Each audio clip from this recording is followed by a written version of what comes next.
Hello everyone, this is Southern Belle Whisper. I hope you all are doing well today. This video is going to be consisted of book triggers. So page flipping, tapping, soft spoken, whispering at times. Because I've had a couple snow days, you guys. Goodwill is one of those retail stores that will close up shop if the weather's bad. And if you guys haven't seen the Weather Channel, Virginia got hit with a winter storm.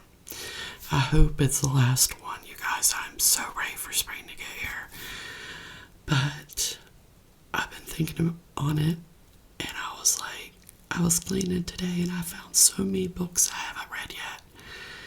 And I've made a pretty good pile of TBR books for you guys to show you guys today. So that is what we are going to be doing today. I'm also going to be chewing gum for you guys. I usually am a big fan of Icebreakers. This is their new Shifters gum. The only thing I didn't like about it is it's good with the wild berry at first, and then it turns into cool mint, and that's like one of my least favorite flavors. I mean, it's so good at the beginning, and then it's like, oh man, the cool mint, it reminds me of nicotine. I've never liked it, so, but I will do it for you guys, because this is the only gum I have right now. If they hadn't ruined it with the cool mint flavor, that's okay. Oh man, like my fingers. Sorry. I'll try to keep my hands out of this video as much as possible. But in case you're wondering what my nail color is today, and I've got all over my hands, you guys. Typical. I got this from Walgreens the other day. It's Sally Hansen, and it was called Wine Not. I love that name, by the way. So that is what I'm wearing all over my hands today. I love that color, you guys. Okay, let's start with the book that I'm reading right now.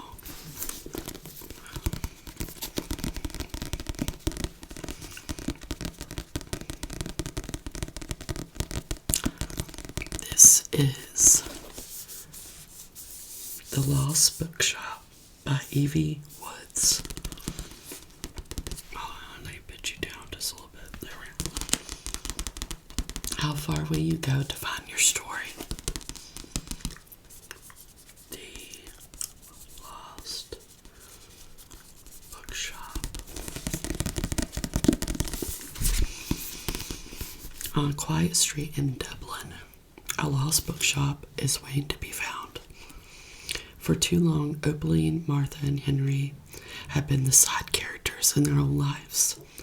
But when a vanishing bookshop casts its spell, these three unsuspecting strangers will discover that their own stories are every bit as extraordinary as the ones found in the pages of their beloved books. By unlocking the secrets of the shelves, they find themselves transported to a world of wonder where nothing is as it seems. It's taken me a bit to get through this. And it's not like I don't like it, because I do. But it's written almost like a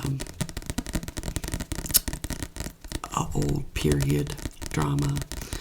And if I've not told you guys before, those are like my least favorite type of books.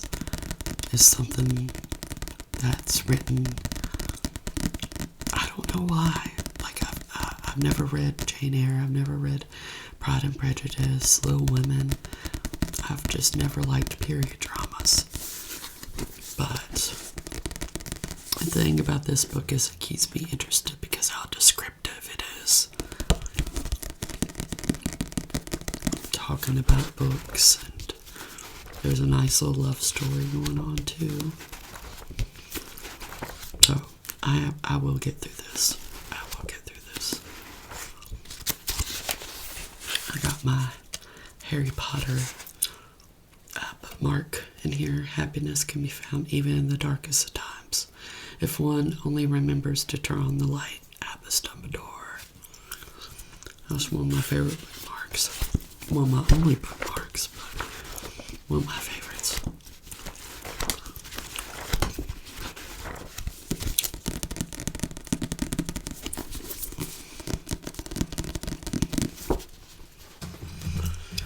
This one is a recent purchase I got from Walmart, and that is because on my little Reese Witherspoon fan page, I asked people what would be the best book to read first if I've never read a Freedom McFadden book.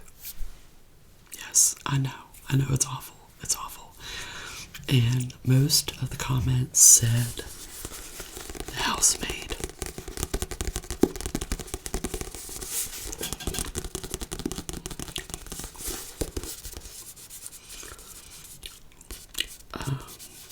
Freedom McFadden is obviously a very popular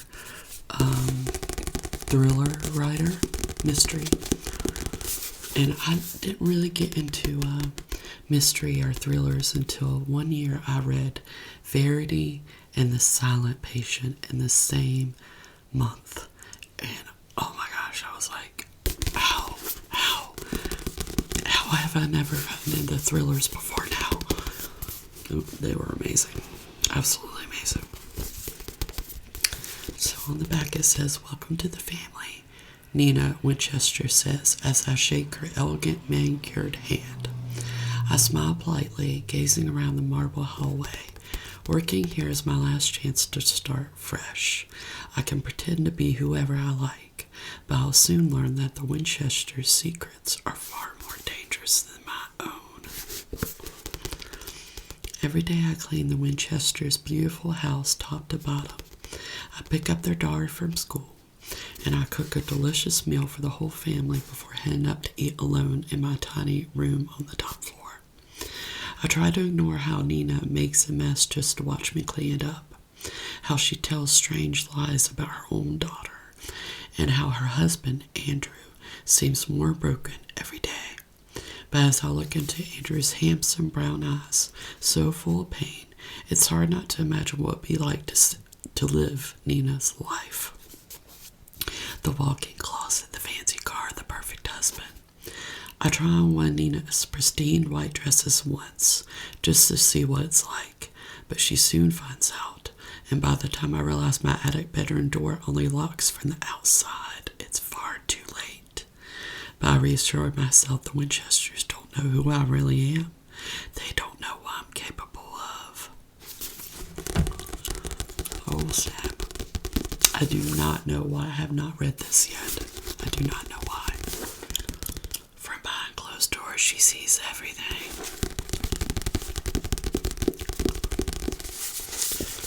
Really, really, really, really excited about this one, you guys.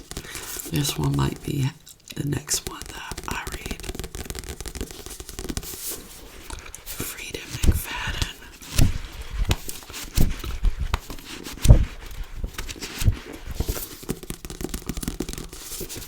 Okay.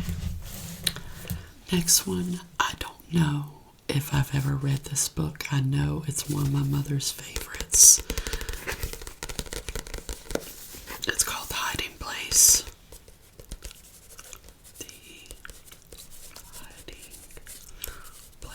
It's based on a true story. It's set during World War II, during the Holocaust. I pray that God forgives them. Corrie ten Boom stood naked with her sister Betsy, watching a concentration camp matron beating a prisoner. Oh, the poor woman, Corrie cried. Yes, may God forgive her, Betsy replied. And again, Corey realized that it was for the souls of the brutal Nazi guards that her sister prayed. Both women had been sent to the camp for helping the Jews. Christ's spirit and words were their guide. It was his persecuted people they tried to save, at the risk of their own lives. It was his strength that sustained them through times of profound horror.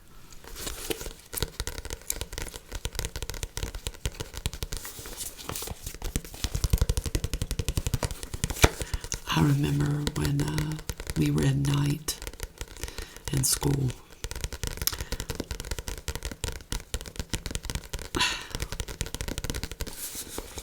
I really have to read this one during a time where it won't make me depressed. I've been through a few personal things, and I just don't think that would be the right time to read it, but it is on my TBR. I love older books like this, where they've been so loved that their pages are yellowing. Let's see.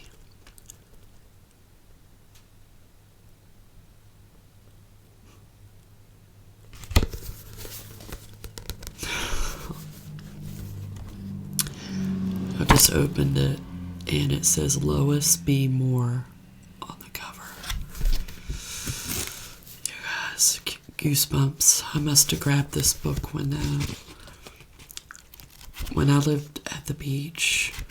There was this family, it was the Tippins family. It consisted of Jim Tippins, Luann Tippins, their son,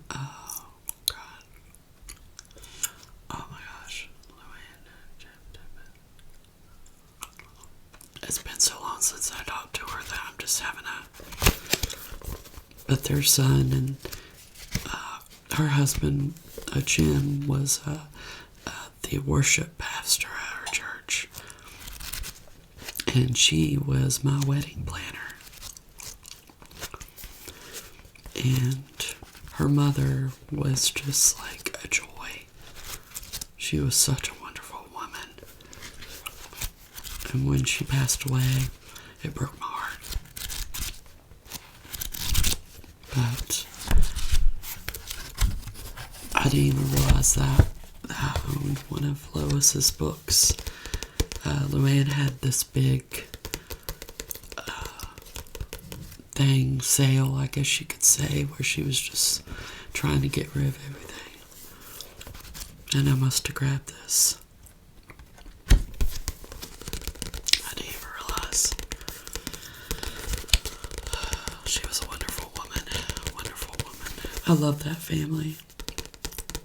I don't know what happened when I left my ex.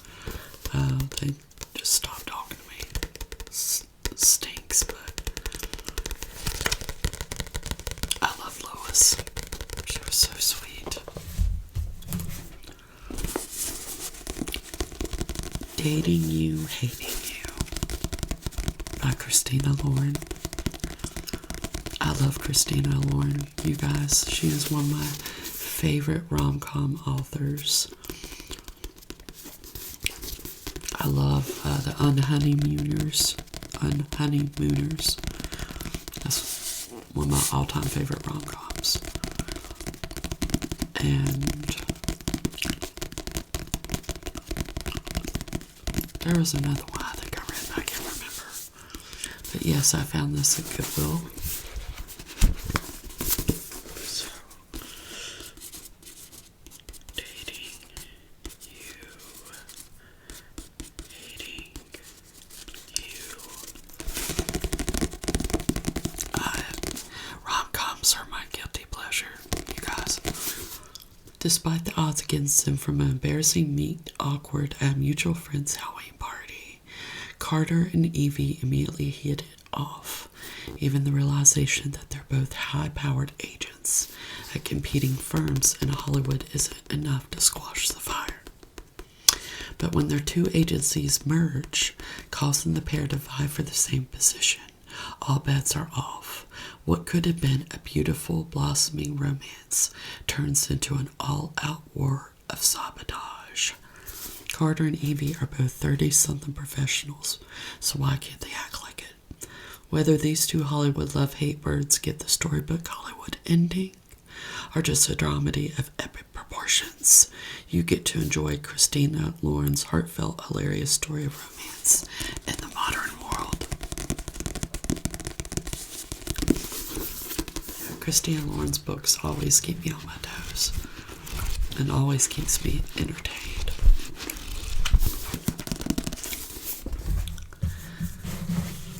Another thriller, mystery, The Perfect Marriage.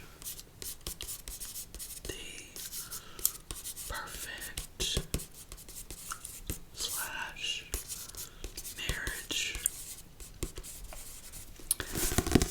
Another book that I purchased when I was at Myrtle Beach, by Geneva Rose. His mistress is dead. His wife is his only hope. And it says over 1 million copies sold. A completely gripping psychological suspense. Sarah Morgan is a successful and powerful defense attorney in Washington, D.C.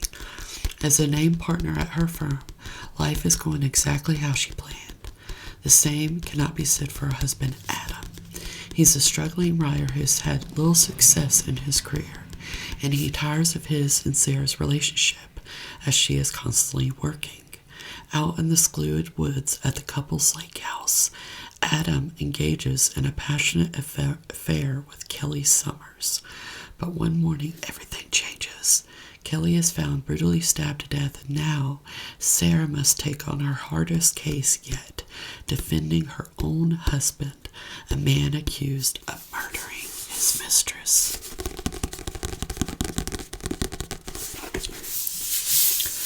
I know Molly, she used to go by Whisper Ginger. Molly Jane, I think she goes by Molly Jane now. She did not like this book, she said. So, I'm very interested to see whether I'll like it or hate it.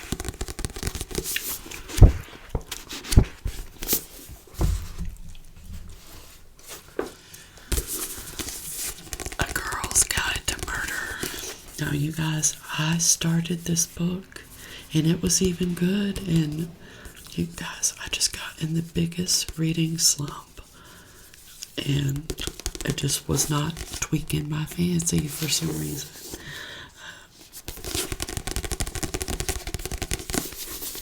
It's another thriller mystery. This is the story of an investigation turned obsession. Pretty and popular high school senior Andy Bell was murdered by her boyfriend, Sal Singh, who then killed himself. It was all anyone could talk about, and 5 years later, Pip sees how the tragedy still haunts her down. Now a senior herself, Pip decides to re-examine the closed case for her final project, at first just to cast doubt on the original investigation. But soon she discovers a trail of dark secrets that might actually prove Sal innocent, and the line between past and present begins to blur. Someone in Fairview doesn't want Pip to dig around for answers, and now her own life might be in danger. Yeah, it was good. I was interested. I was into it, and for some reason, you guys, I don't know. I think no, this one's the second one. Yeah. Good Girl, Bad Blood by Holly Jackson. Okay, I'm not gonna read the back of this one. I can't because of spoilers. So, but yeah, this one has been on my TBR forever, you guys.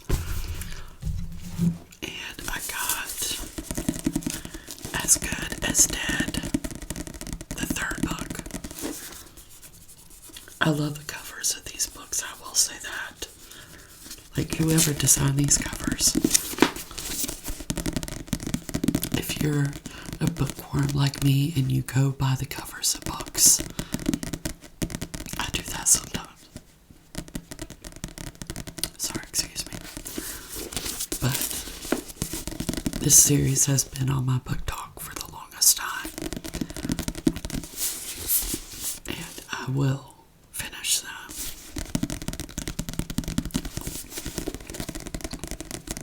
I will.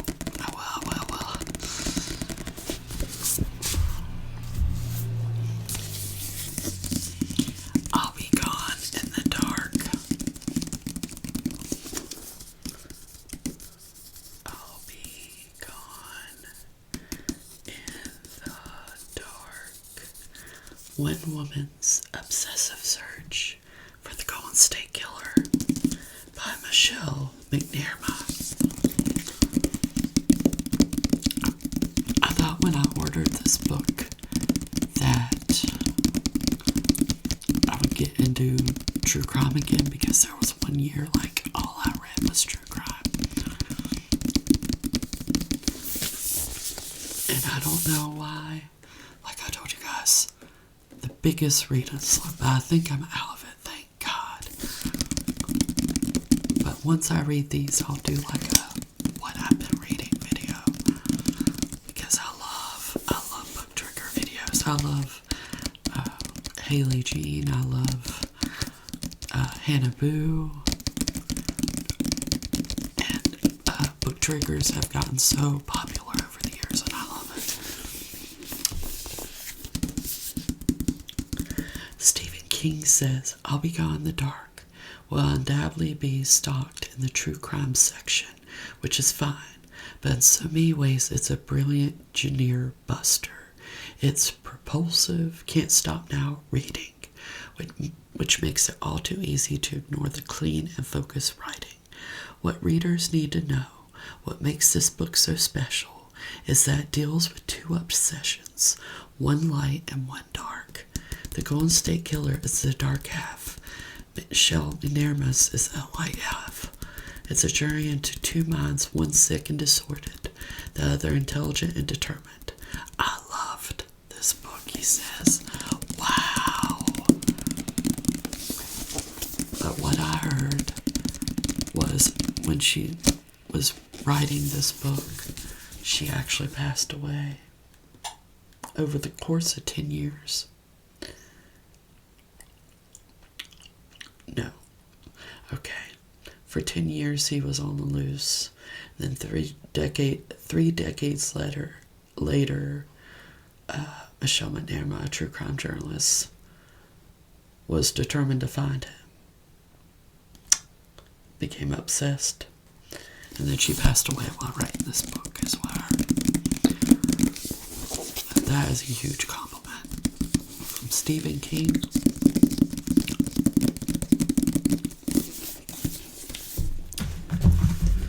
Okay, you guys.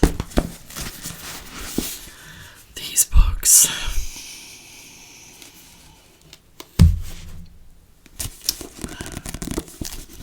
The Pumpkin Spice Cafe.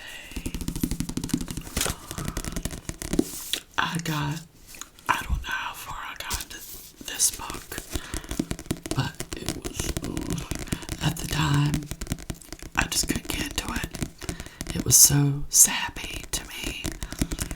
But if they're writing a different book every year, and I think there's like 4 or 5 in this series, and it has to get better, right?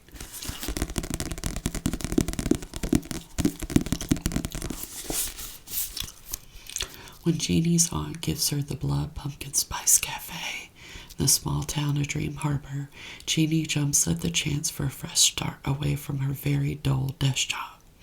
Logan is a local farmer who avoids Dream Harbor's gossip at all costs.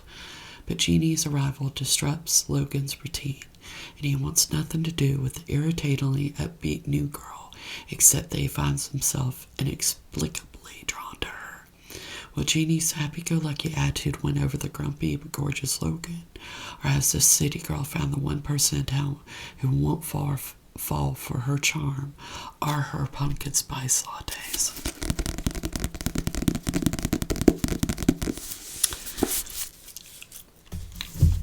And then I bought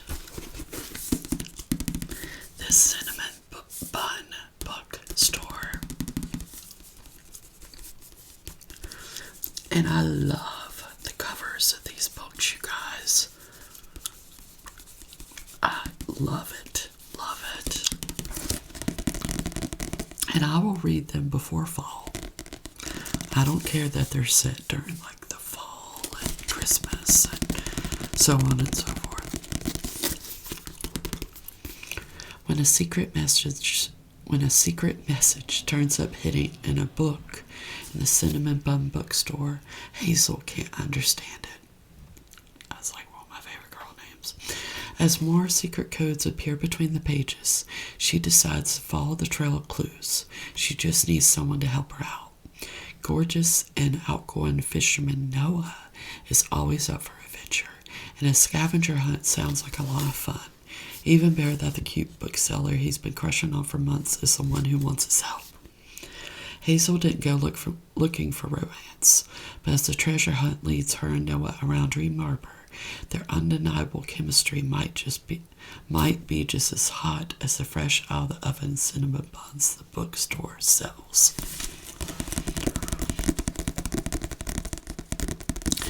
I've seen where a bunch of people have commented that it gets better. That the second one is better than the first one. So, for the time being, they were DNR'd, right? Yeah. But I might resurrect them, you guys. If you guys tell me that these books get better, I will. The one by John Mars, right? John Mars. It's supposed to be a TV series soon, it says. It might already be a TV series. But I learned about this book through Madison Moon.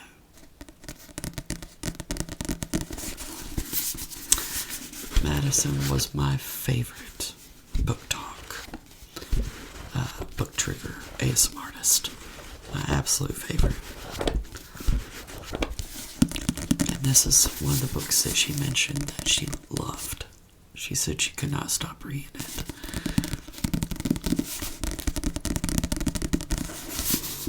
A simple DNA test is all it takes. Just a quick mouth swab, and soon you'll be matched with your perfect partner, the one you're genetically made for. That's the promise made by Match Your DNA. A decade ago, the company announced that they had found the gene that pairs each of us with our soulmate. Since then, millions of people around the world have been matched, but the discovery has its downsides. Test results have led to the breakup of countless relationships and upended the traditional ideas of dating, romance, and love. Now, 5 very different people have received the notification that they've been matched. They're each about to meet their one true love, but happily ever after isn't guaranteed for everyone, because even soulmates have secrets, and some are more shocking than others. Yeah, she said this book was amazing. God, I miss her, man. I miss her videos. Alright, the last 2 books is a fantasy series that I decided to start because I had gotten the first book as a Secret Santa gift 2 years ago.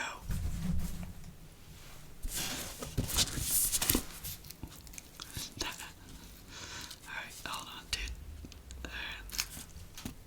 And that is from Blood and Ash series. Hold on. Sorry, loud car. Now, I got yay far in this book, if you guys can see where I stopped. And just another book that was actually really good. It gripped me, and I was into it, and I don't know what happened. But I love what they call it, fantasy romance. I don't know what they call it, but this is another one of my guilty pleasures as a Christian. Especially because these books are spicy.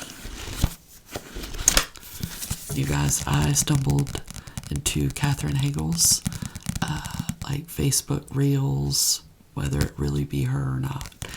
But I didn't know that she loved reading. She was talking about how she had read the Court of Thorns and Roses series and how she was about to get into Throne of Glass series. She was like, oh my gosh, they're so good. Sarah J. Maas is the best. And now I love Katherine Heigl even more. But this one is by Jennifer L. Armentrout. Once again, love the cover. Chosen from birth to usher in a new era, Poppy's life has never been her own. The life of the maiden is solitary, never to be touched, never to be looked upon, never to be spoken to, never to experience pleasure. Waiting for the day of her ascension, she would rather be with the guards, fighting back the evil that took her family, than preparing to be found worthy by the gods. But the choice has never been hers. The entire kingdom's future rests on Poppy's shoulders, something she's not even quite sure she wants for herself. Because a maiden has a heart and a soul and longing, and when a hawk, a golden-eyed guard honor bound to ensure her ascension, enters her life, destiny and duty become tangled with desire and need.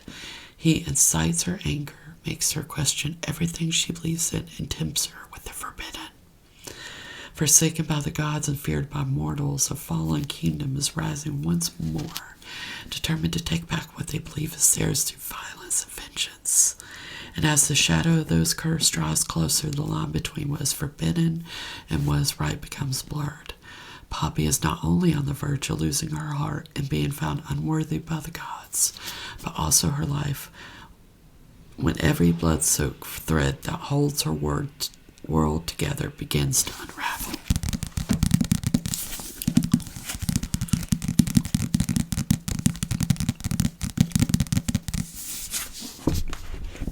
I love longer books, you guys. I love books that a book for me has to be over like 300 pages before I even give it a second glance. But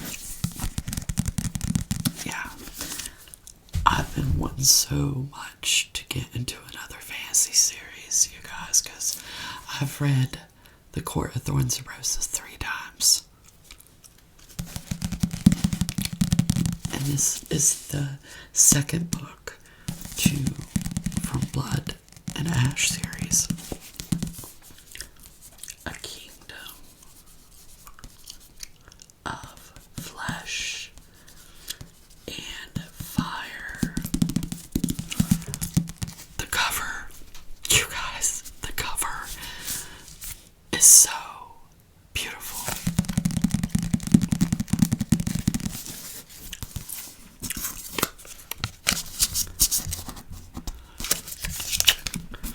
First, I just wanted to see and make sure there's no spoilers.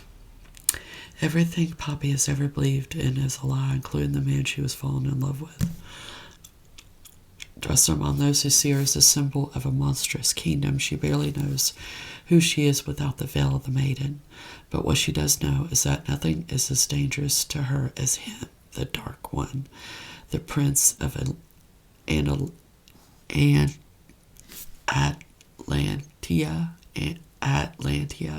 He wants her to fight him, and that's one order she's more than happy to obey. He may have taken her, but he will never have her.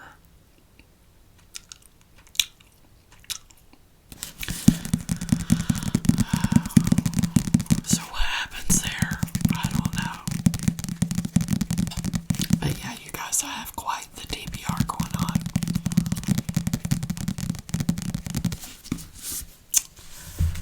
Alright, you guys. I hope you guys enjoyed this video. Now, I've lost a lot of hours at work because of this storm. So I did pick up Friday, Valentine's Day, to work that night. I know. It just really depends on how busy we are at work. If I make a video that night or not. But I want to. I really do. I really, really do. But just be on the lookout, you guys. And I love you guys. And I'll